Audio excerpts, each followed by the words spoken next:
Designing a schoolie for boondocking is in part about managing scarce resources like heat, water, and electricity. For some of us, internet access is one such scarce resource. It makes sense for digital nomads to pay cell phone carriers for large monthly data plans, but it's harder for the rest of us to justify that expense. And for someone like me who lives in Canada near the border and travels to the US a lot, it's been a particular challenge to find one or more affordable data plans that work in each country. One of the biggest demands on most people's data plans is watching TV shows and movies from one or more streaming services. Streaming an hour of HD video on Netflix, for example, can use up to 3 gigabytes of your monthly data allotment. In this episode, I show 2 alternative sources of programming that don't make demands on your data plan. One source is over-the-air TV stations that you pick up with an antenna. Even in a remote location like Quartzsite, Arizona, where the Rubber Tramp Rendezvous and Schoolie-Palooza are held each year, you can pull up to 5 TV stations. With the right hardware, you and your traveling companions can watch different stations at the same time on tablets and cell phones and on Mac and Windows computers. The other source of programming is content you bring with you. That could include DVD and Blu-ray discs. If you can obtain movies or TV shows as computer files, in this episode I show how you can store them centrally on your schoolie and play them on wired and wireless devices. For you digital nomads, this central storage is also a good way to do backups and to share documents across devices in your schoolie. In the last part of the episode, I talk about how Windows updates and software updates can use up chunks of your data in the background and what you can do about it. Let's get rolling. We have a home entertainment system in our house. It includes some components that I may wish to emulate or migrate to the schoolie. One of them is this Synology NAS. NAS stands for Network Attached Storage. This has 6 terabytes of hard drive capacity to store TV and movies. It's connected via an Ethernet cable to the router and can be accessed from devices that are either hardwired to the network or connected wirelessly, like my tablet. At the center of our TV room home entertainment system is this small but fully featured Windows 10 computer. The monitor it's hooked up to is in fact our television, and using this we can access all our streaming services and content on the NAS. I was curious what TV stations we could pull in using an over-the-air antenna. Here's a modest one that I've set up in a window in my man cave. A short coaxial cable connects it to an HD Home Run 4 tuner TV tuner. That in turn is connected to DC power and to an Ethernet cable that connects it to the router. Perhaps because of the high bandwidth requirements for streaming HD, this device cannot connect to a network via Wi-Fi, but only via Ethernet cable. As a result, I may be stringing Ethernet cable throughout the schoolie. The HD Home Run Quattro tuner connected even to that small antenna found over 20 over-the-air channels. Whether or not they are ones you'd want to watch is another matter. HD Home Run also integrates with the Plex Media server. I paid for a lifetime subscription at Plex, and it slurps down from the internet a guide that tells me all the programming on the various channels I can get with my over-the-air antenna. Key components like the HD Home Run tuner and this Windows 11 PC are going to be connected to each other over the schoolie's local area network using an Ethernet cable. That means it would be desirable to distribute internet access throughout the local area network using Ethernet cable. It turns out that that is not a trivial problem, because internet access is going to originate typically via Wi-Fi, either Wi-Fi provided by a campground or by using your cell phone as a Wi-Fi hotspot. In addition, I'm going to want handheld devices that don't have a working SIM card to access the internet to be able to access it over Wi-Fi.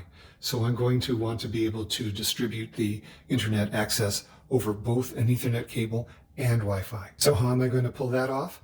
I emailed tech support for several major manufacturers of routers. Among the responses, I heard from Asus tech support. They claim that I can accomplish this using this router. Let's have a look.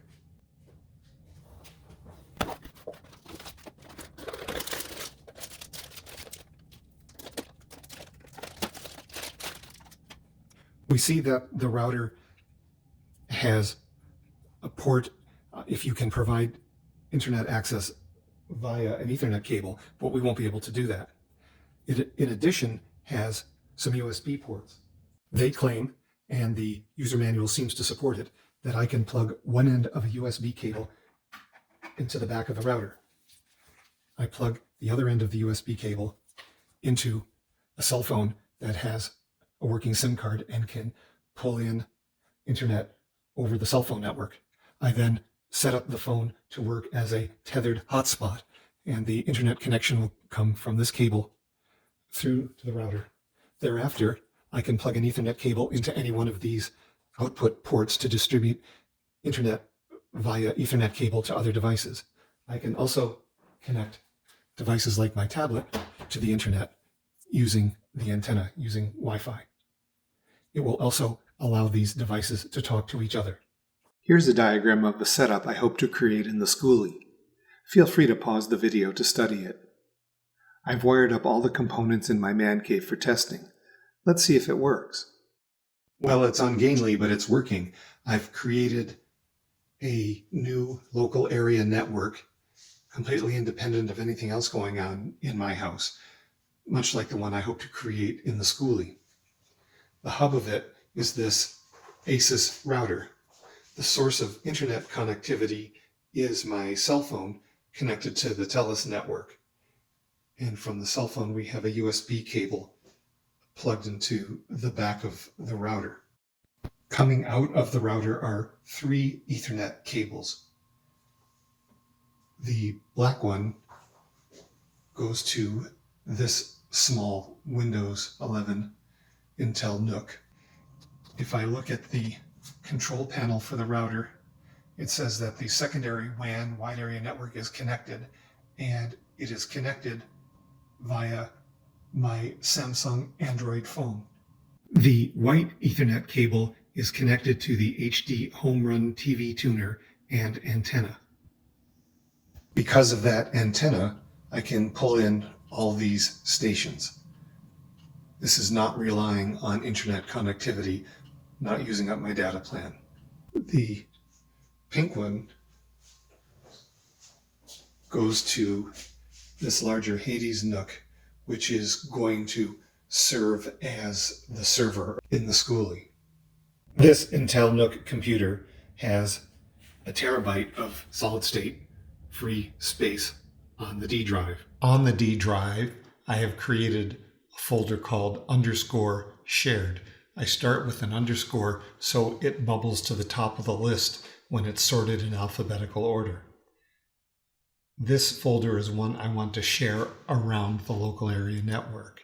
I've actually already done this. If we right-click and choose Properties, and then Sharing, and click Share, we see that I've shared it with literally everyone and given them both read and write access.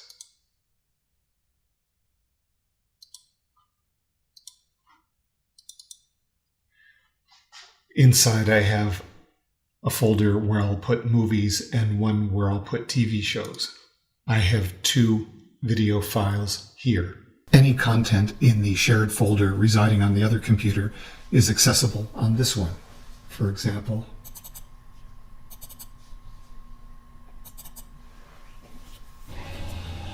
this video of our grandson's first train ride a couple of years ago.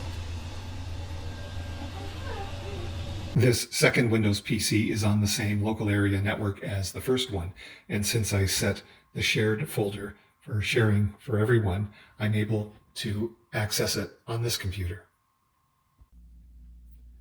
I also want to be able to access content stored in that shared folder from wireless and handheld devices like this tablet. I just installed the free software CS File Explorer and told it where to find the shared folder.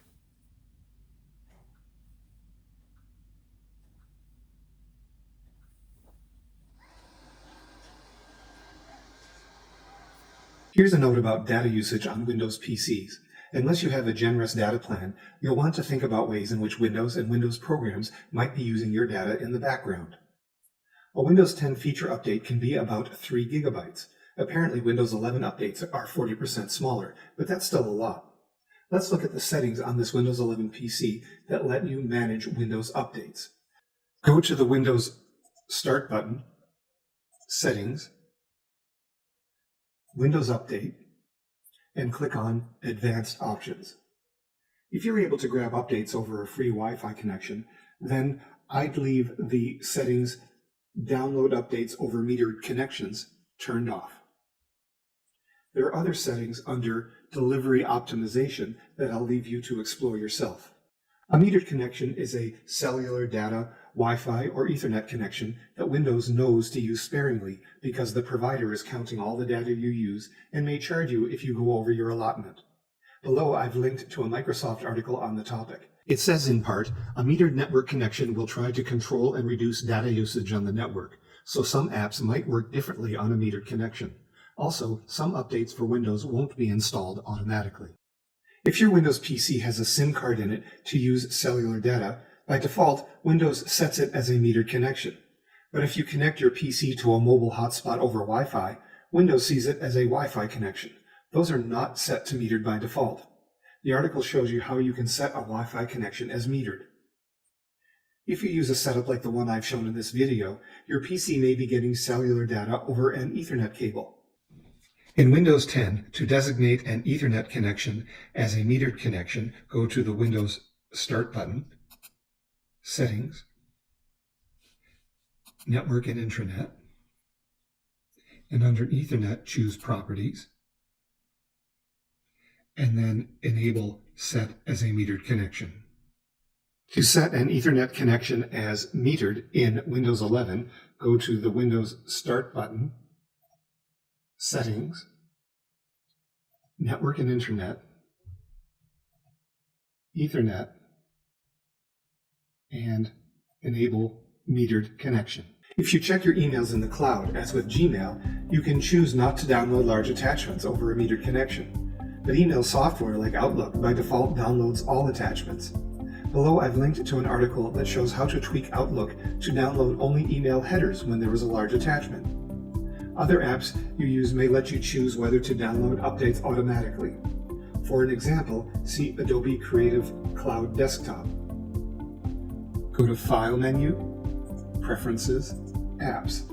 Here you can make a choice to turn off auto-updating for all these applications, or you can make choices about them individually.